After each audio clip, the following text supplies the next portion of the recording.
Our first reading this morning is Psalm 82. God has taken his place in the divine council. In the midst of the gods he holds judgment. How long will you judge unjustly and show partiality to the wicked? Shelah.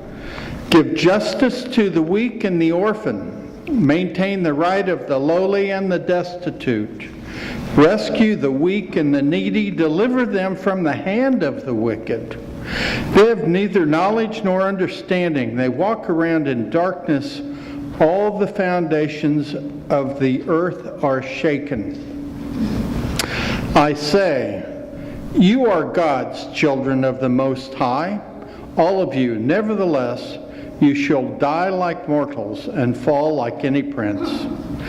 Rise up, O God. Judge the earth, for all the nations belong to you. This is the word of the Lord. Thanks be to God.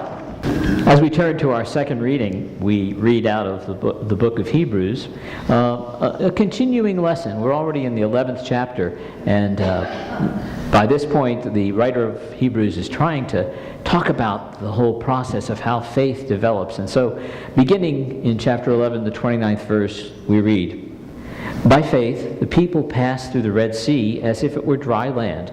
But when the Egyptians attempted to do so, they were drowned.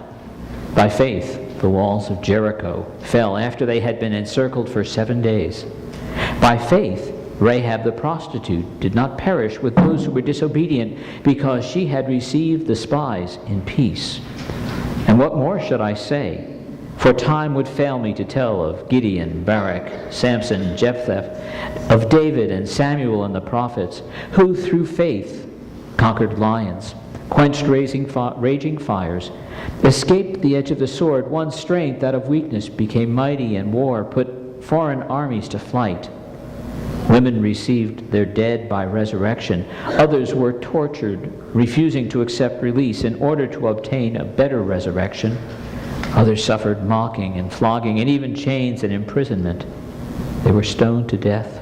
They were sawn in two. They were killed by the sword. They went about in skins of sheep and goats, destitute, persecuted, tormented, of whom the world was not worthy.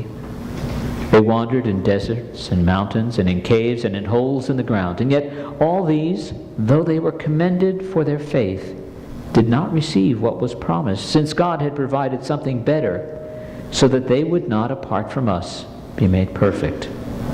Therefore, since we are surrounded by so great a cloud of witnesses, let us also lay aside every weight and the sin that clings so closely, and let us run with perseverance the race that is set before us, looking to Jesus, the pioneer and perfecter of our faith, who, for the sake of the joy that was set before him, endured the cross, disregarding its shame, and has taken his seat at the right hand of the throne of God."